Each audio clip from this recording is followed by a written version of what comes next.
Hello and welcome back. This is the second video in the series, Protecting Your Certificate, presented by the Aircraft Owners and Pilots Association and the Federal Aviation Administration.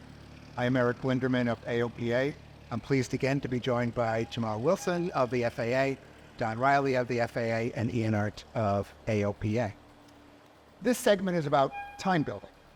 Perhaps not as intuitive as cost sharing, especially for younger pilots or newer pilots.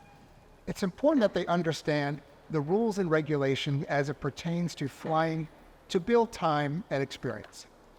We'll explore topics as to whether you can fly on company expenses, fly your airplane on company expenses, and be reimbursed, and other scenarios related to privileges and operational authority to conduct a flight, with no bending of the rules to pad a logbook.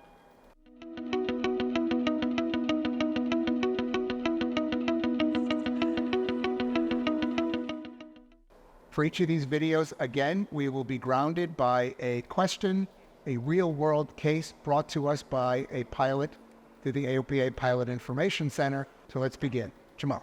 Yeah, Aaron, let's dive right into this. So one of the main questions that we've been asked is, I work for a company, and that company is scheduled to present at a trade show next month. So they know I'm a pilot, so quite naturally they ask me if I can fly some booth materials in my plane, and then while I'm there, if I can stay a couple of days and work. Is that okay?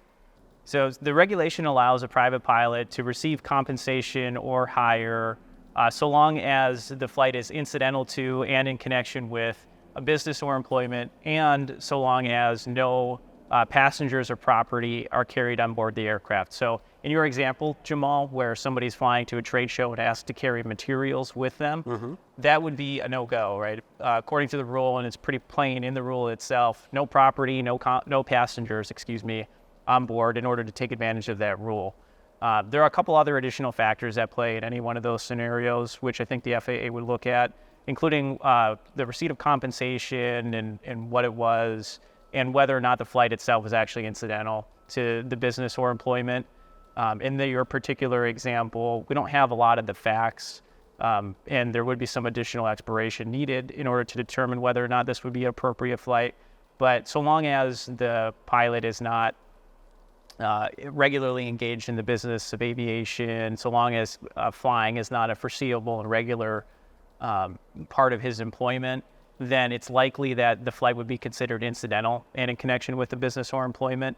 And then the other issue would be how much compensation the pilot could receive in that scenario. And while the rules don't say there's any sort of limit to the compensation associated with this particular exception, unlike with cost sharing where we have a very clear-cut amount of compensation that can be received, the flight incidental to a business or employment is not exactly the same. Best practice dictates, though, that you don't receive anything more than the actual operating expenses of the flight. Yeah, Ian, I like your analysis. It is difficult to tell from the facts presented exactly whether this flight is going to be incidental to his employment or not.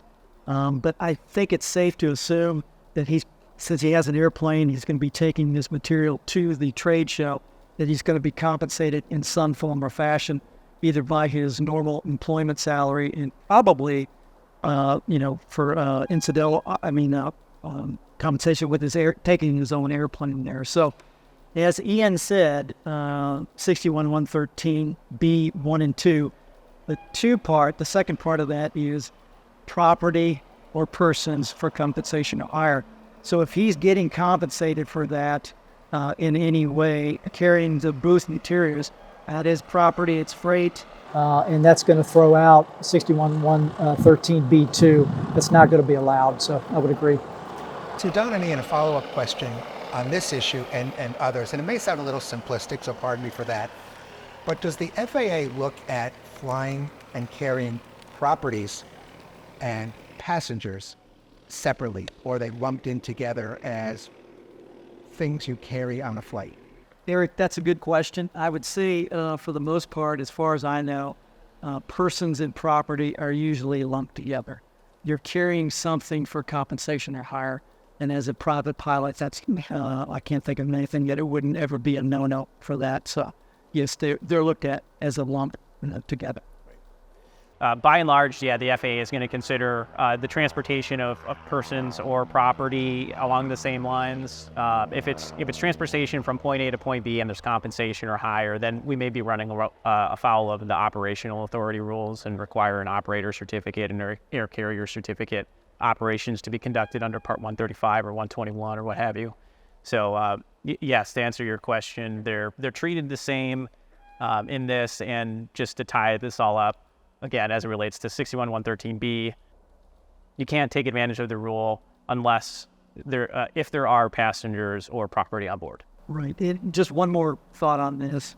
61113B 1 and 2, pilots have to look at both of those because one states one incidental to his employment or the business, and the second part, property and person for compensation or hire. So you have to look at both of those. Which is important and consistent with the spirit of what we were talking about in this video.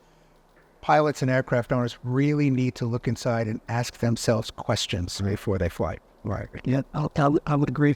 Try to stay out of trouble proactively. Right.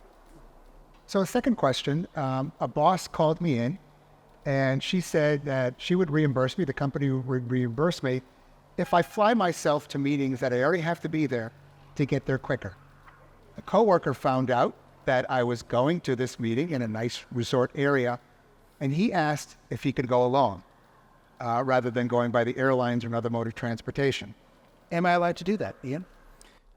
Thanks, Eric. That's a good question. And as it relates, again, to 62113B, and actually this one it ties into the cost-sharing exception as well, but specifically to 62113B, again, we need to have a couple different things here. One, the flight has to be incidental to the business or employment. Two, there has to be some sort of compensation received. Otherwise, it's not a problem. And then three is that the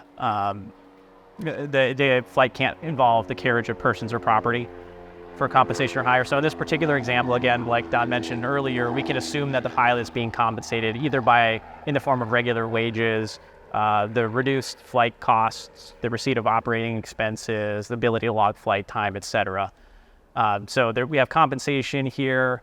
Unfortunately, if it involves the carriage of passengers, the coworkers joining this pilot on board, then it's going to run afoul of 61113B.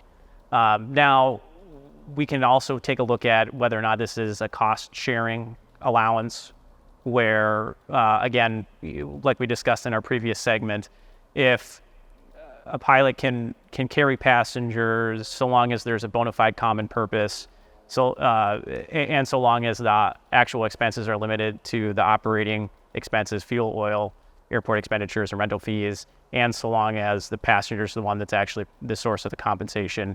And also can't forget that the pilot must be responsible to pay his or her pro rata share of the operating expenses.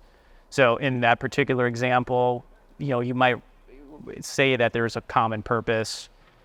They both have to go to a particular destination, although the coworkers' means for wanting to go there are different than the pilot's. That may be fine.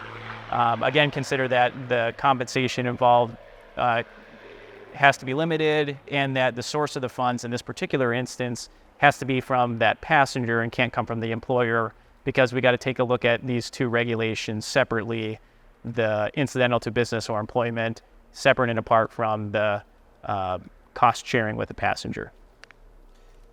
And knowing the FAA has a broad definition of compensation, we were talking originally about time building.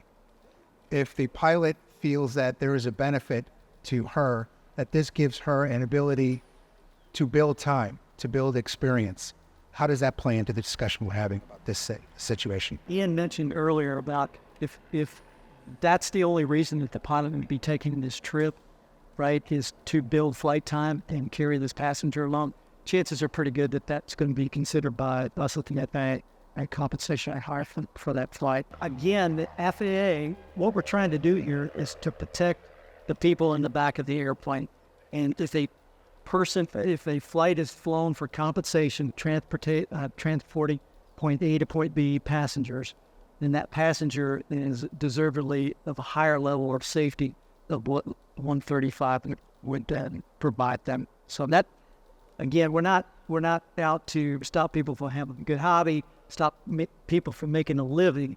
We're really out to protect the people on the back of the airplane. So if it's incidental to the business, if the pilot owns the aircraft, what happens if she wants to rent an aircraft or fly a company plane? Does that change the dynamics here? You know, that's a good question. As it relates to a pilot renting an aircraft, there's nothing in the regulation itself which would prohibit a pilot renting an aircraft and then conducting that flight. Again, it still needs to meet the rule. The flight needs to be incidental to the business or employment. There cannot be passengers or property carried aboard, and you should probably consider the actual amount of compensation you're receiving for doing so. And again, best practice would be limiting that, in this case for a rental, to the rental fees associated with the aircraft. In the case of a company-owned aircraft, it gets a lot more complicated. And frankly, I think that discussion's probably outside of the scope of what we're talking about here today. But you know, it's a very, very fact-specific analysis, and if you're considering something like that, I would advise you to contact AOPA or FAA to get some more particular advice. Well, I was going to say, even though it's outside the scope of this discussion, FAA and AOPA have great resources for those that have interest in that particular situations. Right. So thank you again to Jamal, Don, and Ian for a great discussion for the second segment in protecting your certificate. We have one more in this series around content, and we'll be back with that shortly. Thank you for being here.